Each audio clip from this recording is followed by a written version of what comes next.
జీవన తరంగాలు, ఇవే ఇవే జీవన తరంగాలు, జీవన తరంగాలు.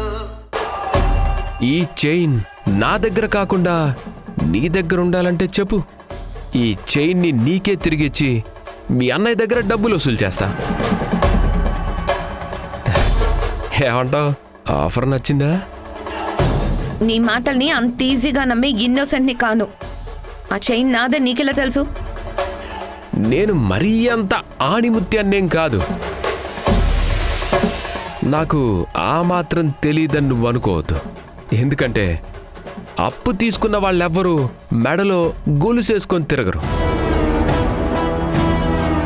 కాబట్టి ఇది మీ వదింది కాదు, మీ అమ్మది అంతకన్నా కాదు.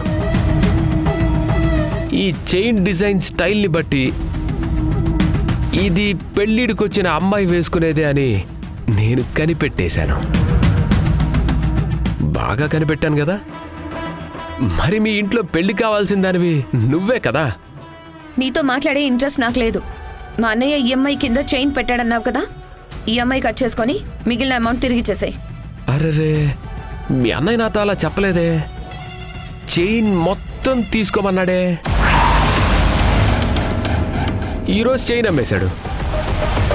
రేపొద్దున ఇంట్లో వస్తువులు కూడా తాకట్టు పెట్టడం స్టార్ట్ చేస్తాడేమో.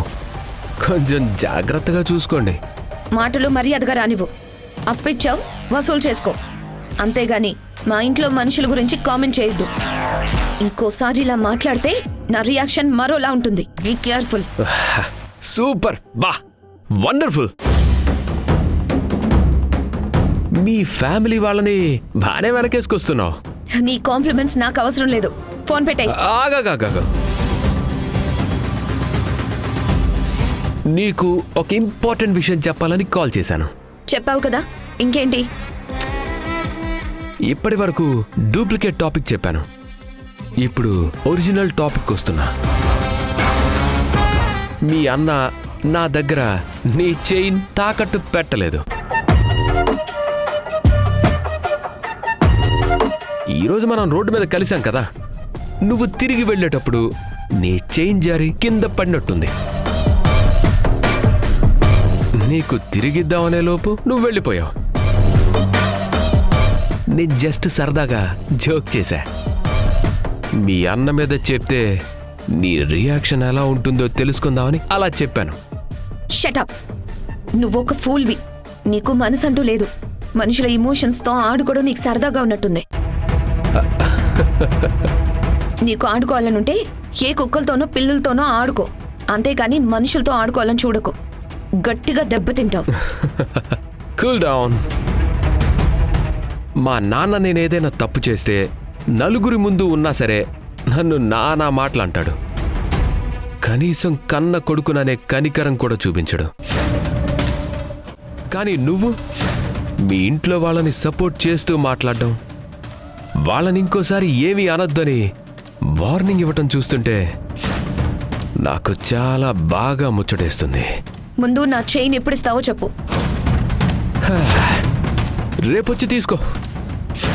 నీకోసం వెయిట్ చేస్తూ ఉంటా. ఇడియట్.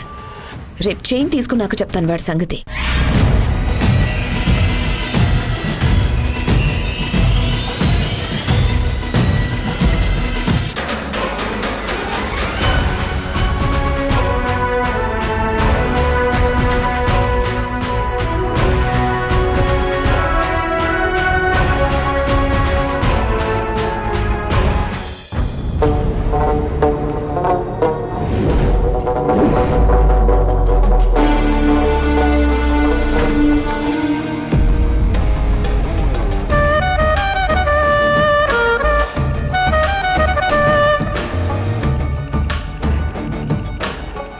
ఏంటి కళ్యాణ్ అలా ఉన్నారు? దేవిక, మార్నింగ్ ఇంటి దగ్గర నీకు జరిగిన ఇన్సల్ట్ని తలుచుకుంటే ఒళ్ళు మండిపోతుంది దేవిక. ఆవిడ లేడీ కాబట్టి సైలెంట్గా ఉన్నాను. అదే మగాడయ్యుంటే ఇప్పటికీ హాస్పిటల్లో అడ్మిట్ అయ్యేలా కొట్టుండేవాణ్ణి. నీ క్యారెక్టర్ ఏంటో బాగా తెలిసిన మనిషి కూడా నిన్ను అపార్థం చేసుకుని అలా నోరు పారేసుకోవడం కరెక్ట్ కాదు. ఆవిడ నన్నన్ని మాటలంటుంటే నా ప్రాణం ఎంతగా విలవిల్లాడిపోయిందో తెలుసా దేవిక?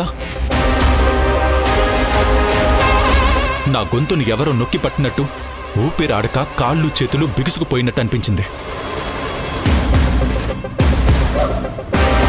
నన్ను ఎవరేమన్నా భరిస్తాను, కానీ నా ముందు నిన్ను ఒక్క మాట అన్నా నేను బేర్ చేయలేను.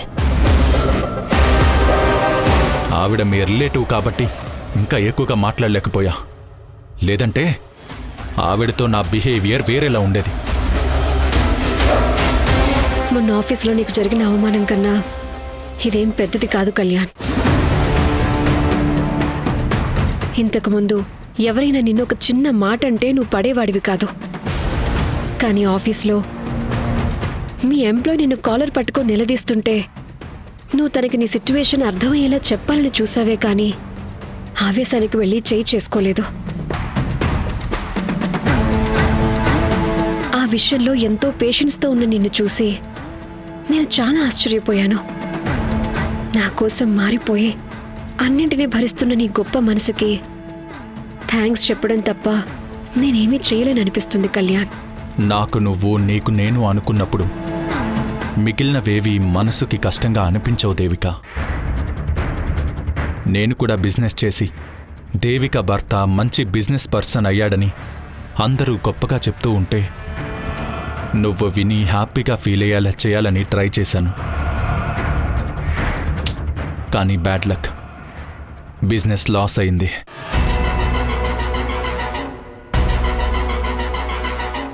విచిత్రం ఏంటో తెలుసా దేవిక? నేను మారానన్న విషయం నీకు తెలుసు, కానీ మీ బావగారు మారారంటేనే ఎవ్వరూ నమ్మట్లేదు. దానికి తగ్గట్టే ఆయన మన ఇంట్లో వాచ్మెన్గా ఎందుకుంటున్నాడు, నువ్వు ఇన్సల్ట్ అయ్యేలా ఎందుకు బిహేవ్ చేస్తున్నాడు అన్న ప్రశ్నలు ఆయన మీద ఇంకా డౌట్ క్రియేట్ చేసేలా ఉన్నాయి. అదే నాకు అర్థం కావటం లేదు. ఆయన వల్ల మా అక్క చాలా బాధపడింది. ఇప్పుడు మీరు నేను బాధపడాల్సి వస్తుంది. ఛ! ఆ మనిషికి కొంచెం కూడా కృతజ్ఞత అనేదే లేదు. ఇన్నాళ్ళు మా అక్క జీవితంతో ఆడుకునేది సరిపోదని ఇప్పుడు నన్ను టార్గెట్ చేశాడు. కానీ ఆయనకి తెలియని విషయం ఏంటంటే నేను మా అక్కలాగా బాధపడే మనిషిని కాదు, ఎదురు తిరిగి బుద్ధి చెప్పే మనిషినని. బాధ్యతల నుంచి పారిపోయిన మనిషిని మనమే అనవసరంగా పట్టి వెనక్కి తీసుకొచ్చామనిపిస్తుంది. ఆయన మారానని చెప్పిన మాట అబద్ధం. ఆ మాట చెప్పి మనల్ని మోసం చేస్తున్నాడన్నది నిజం. వీలైనంత తొందరగా అన్నయ్య గారి విషయంలో ఒక డెసిషన్కి రావాలి దేవిక, లేదంటే ఇలా బాధల్ని భరిస్తూనే ఉండాల్సి వస్తుంది. ఈ బాధలన్నింటికీ రీజన్ నేనే కళ్యాణ్. నా మీద పడ్డ నింద పోవాలని బావగారిని వెనక్కి తీసుకురావాల్సి వచ్చింది. తీసుకొచ్చాక ఈ నష్టాలు అవమానాలు భరించాల్సి వస్తుందని అప్పుడు నేను ఎక్స్పెక్ట్ చేయలేకపోయాను. ఇప్పుడు అనుభవిస్తున్నాను.